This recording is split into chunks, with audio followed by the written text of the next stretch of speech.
mustard seeds. And we need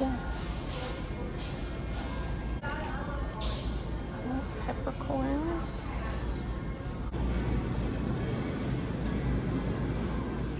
Well, hi guys, it's Carrie from Rockingfarm. Today on the farm, it is really, really hot outside, so I have decided to do some stuff inside, and I just got out from picking some banana peppers.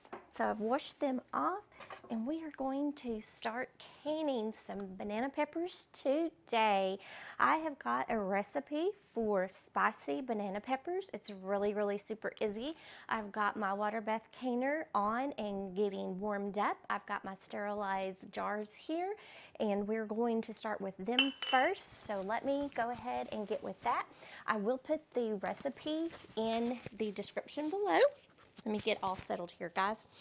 Put the recipe in the description below so it'll be easy for you to find it, because it took me 2 hours to find this one recipe because I knew exactly what I wanted, but I could not find it anywhere. But I did a lot of research and finally what I want. So what we're going to need, we are going to need some pickling salt. We are going some pickle crisp. That is also called calcium chloride.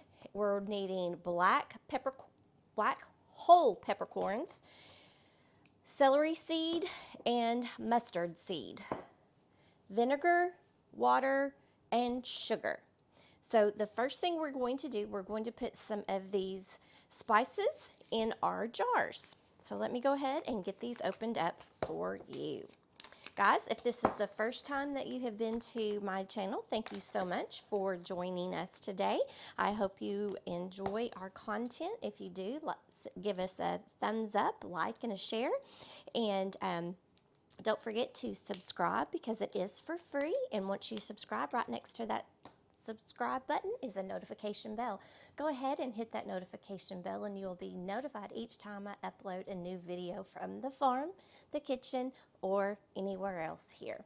So what we're doing now, okay, so what we're going to do with our jars, we are going to add 1/2 teaspoon of black peppercorns to each jar. Now, I did find a recipe that said that this recipe is for 16-ounce jars. These jars that I am currently using are only 12, so if you think that this might be just a smidgen too much for your life, always back down just a smidge on your ingredients. So that were the black peppercorns. We are going to use 1/2 teaspoon of mustard seeds going into each jar already. Before anything happens, they have been washed and they are sterilized. Other than that, nothing else has been done to these jars.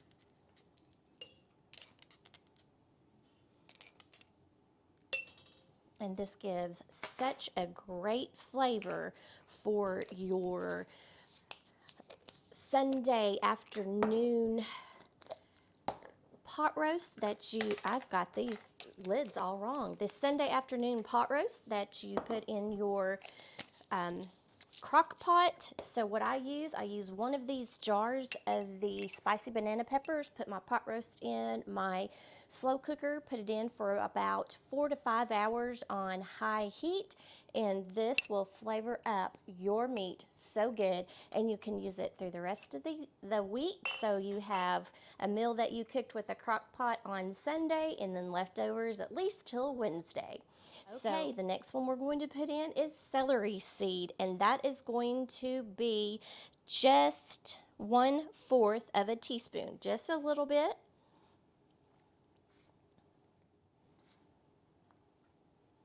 I really do love this flavor.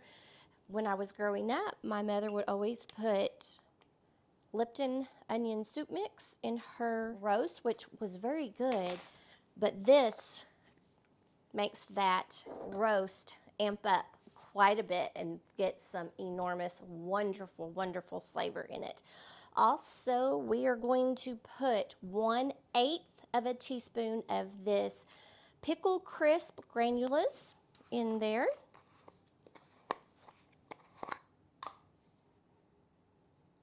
And don't forget, I will have this recipe in the description.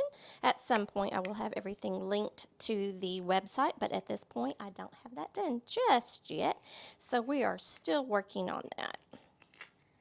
So 1/8 of a teaspoon of pickle crisp.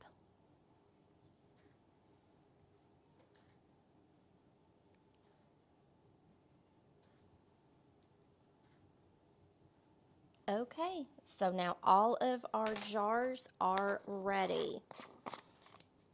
So what I'm going to do now is go ahead and get our banana peppers ready. They have been washed and I'm letting them sit in the sink for a while so I didn't have water dripping everywhere.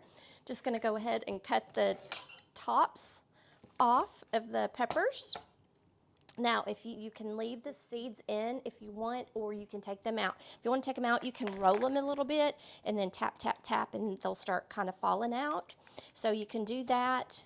I mean, it's just completely how you want to do that. You can pull the centers out also by doing that, or you can just leave the centers in. So we're just going to do that, and I'm going to slice these up until about 1/8 of an inch thick.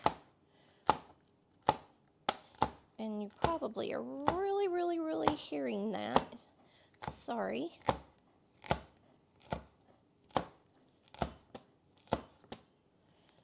Might have got some of those just a little bit bigger than 1/8 of an inch. So just do that, and we'll continue with the rest of these banana peppers. Hi guys. Okay, so I am back. I have cut all of the banana peppers and placed them in our jars. Now, once you put them in, you want to make sure that you press them down because they will shrink, and then you don't want to have half of your jar filled with brine and just a couple of peppers. So you saw how compact that was. You really, really want to pack those in. I do have one jar right here that I am going to turn in for the fair. I tried to make it pretty and made sure that all of my banana peppers were cut evenly on this jar here.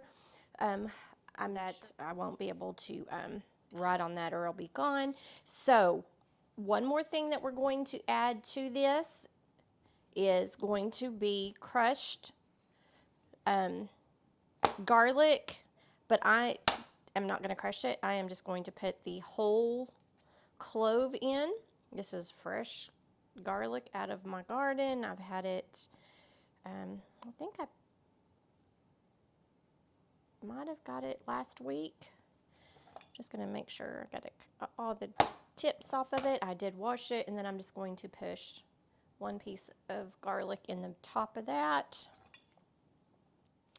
Like I said, you can crush your garlic or you can put it in as a garlic clove.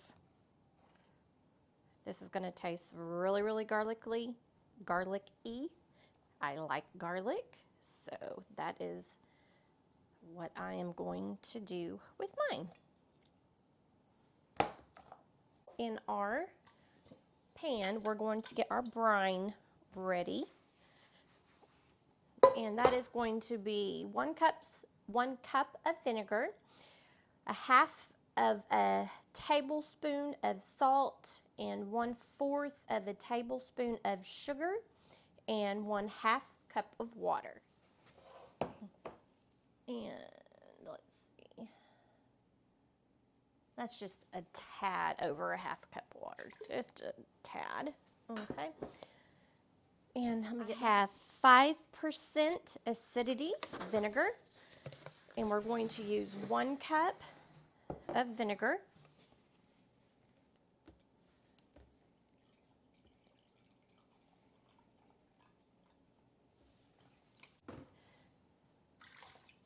And to that, we are going to add 1/2 tablespoon of salt, which is going to be pickling salt.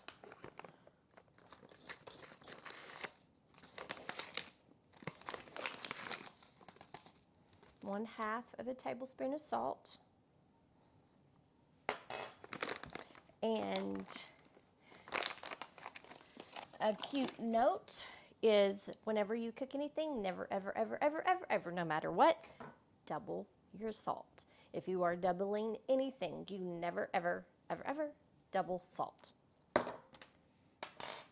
Fun fact. Okay, now we're going to do 1/4 tablespoon of sugar. I don't know what 1/4 of a tablespoon would be, so we're just going to do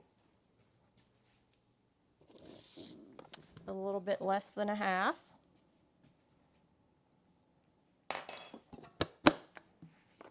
And that was our sugar.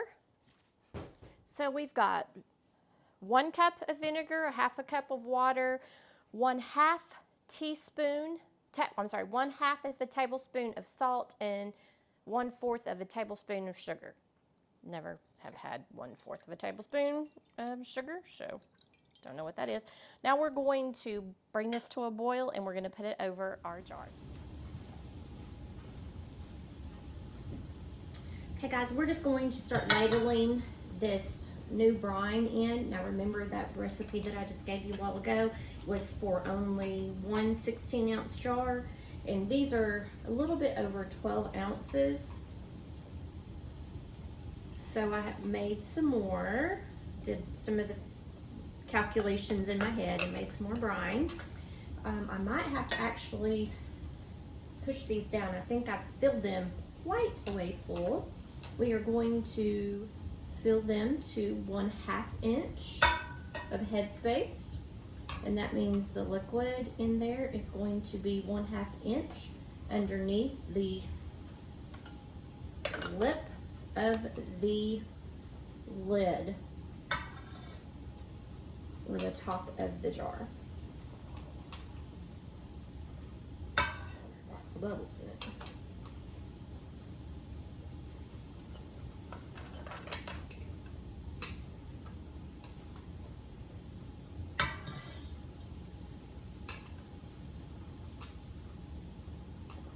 Quite a few bubbles in there too. I can see them releasing when I'm pouring them in.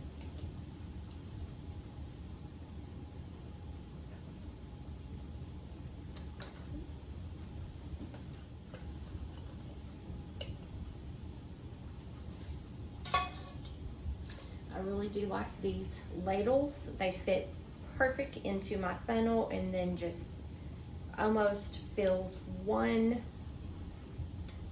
pint-sized jar almost to the top with just one full ladle. Okay, one more in the center. If you are looking for some supplies for canning and you would like to get them all at one place, you can find a cute little set like this at Walmart. My father bought this for me a couple years back before he died, and it has everything that you could possibly need for canning. It does have your funnel, your canning funnel, lifter tongs, scissor tongs, a jar wrench, a magnetic lid lifter, and 1 bubble remover. So we are trying to find my bubble remover, which is this right here. Also has a measures on the opposite end, but we're doing the bubbles now. I'm going to pull these off of this mat just to make sure I get in there, because we want all those bubbles out. We don't want any bubbles in this at all, because that will be a space where bacteria can grow, and we don't want that. We just want to make sure that we push all the food down as far as we can get it down, and make sure that there are no more bubbles floating around down here in the jar, or when we start pushing the jar down, the food down in the jar. And that looks like it is very good. This is the one I'm sending to the fair, so I'm going to do that one very gently. Just going to go ahead and push this one down, making sure that there are no extra bubbles coming out of this jar. We don't see any bubbles floating around in the lower areas of the jar.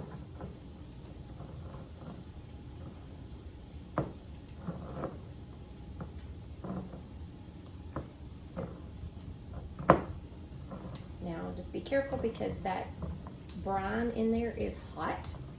It would burn anybody's fingers. I've got this one a little too full. I'm going to go ahead and pour some out. There you go. Just going to go ahead and check the bubbles. I see some bubbles coming up when I'm pushing it down. So no, I needed to get in there with my bubbler. Oop, there was a big one on the bottom. When I did that, moved it over. 5 half-pint jars.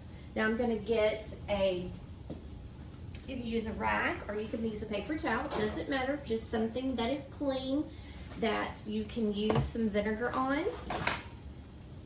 We're going to use the distilled vinegar that we used to go into our concoction, and we are going to clean off anything that is on the outside of this rim of the jar. And you can see there's little food particles that popped out when I was doing my bubbles. We don't need those because that would not let this jar seal.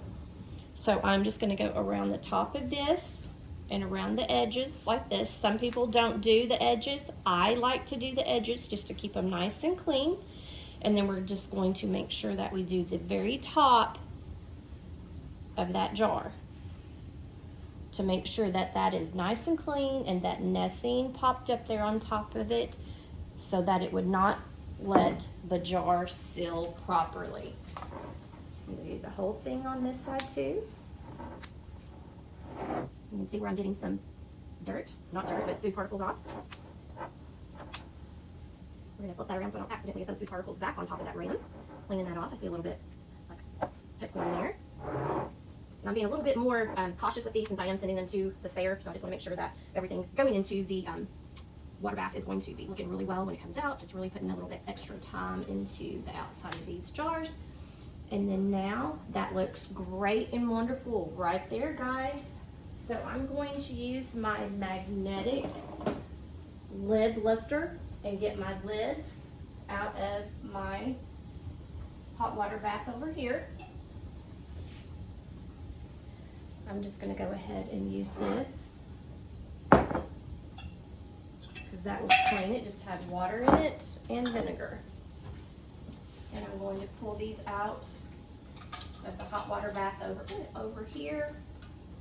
They were getting nice and hot and sterile while I was getting everything ready.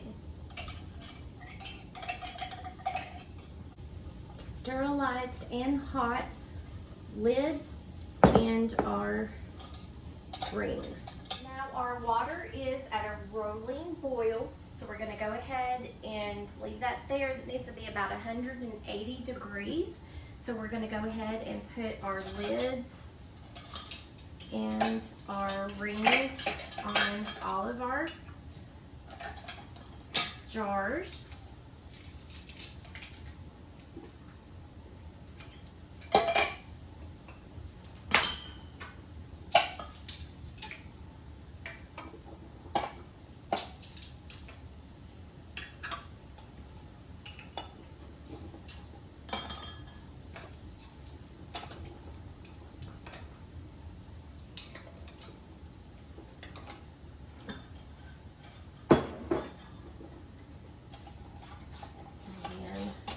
We're just going to tight those fingertip tight. We're not going to screw them on really tight, just fingertip tight, that's all. We're going to go ahead and put them back onto our holder here.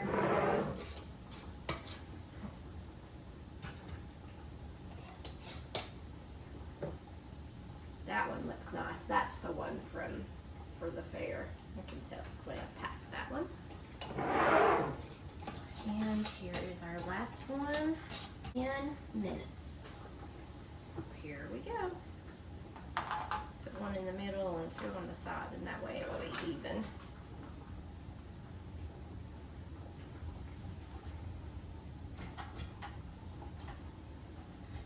Set that down there. We'll let them get just a tad warm from the steam before I actually put them into the water bath canner. This is still nice and warm. and I have to find my lid. So I'll put my lid on that.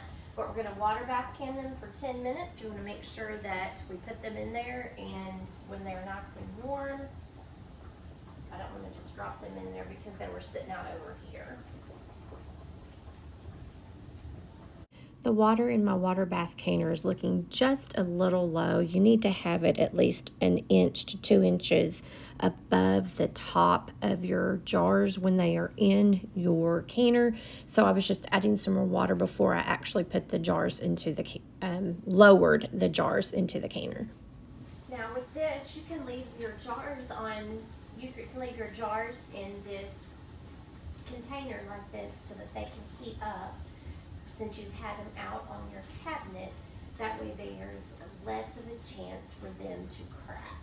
And that is what I'm doing right now. I'm just letting them warm up just a little bit more because with the air conditioning in here, this weather, with the air conditioning in here, it's a little chilly, and my jars are just a little bit cooler than what I want them to be when I'm putting them into the water bath canner.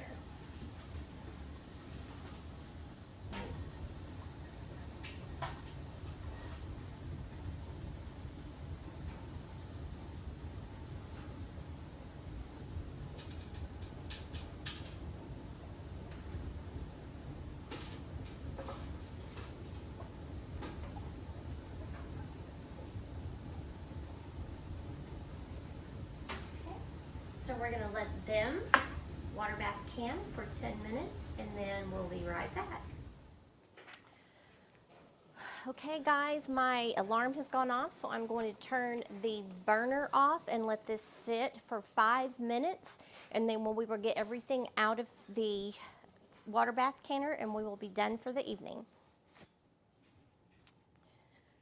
Okay guys, we are 5 minutes out from turning this off. They are cooling down. I am not going to pick them up all together with the insert that is in there because it's very hot and I don't want to drop it. So I'm just going to move the handles out of the way so I can get the jars back up.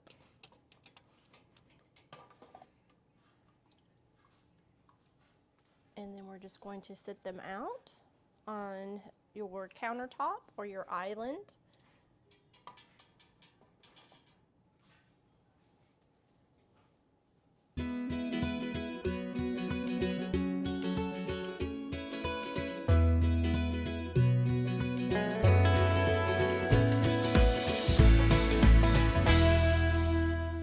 That is it for canning our sweet peppers today here at the Rockingfarm farm. Thank you so much for joining me. I hope you enjoyed learning a little bit of how to preserve food, and thank you for joining us. We will leave these sitting here for 24 hours before I take the rings off, and we will store them away without the rings on them or anything sitting on top of them. Thanks for joining us today, and make what you have beautiful.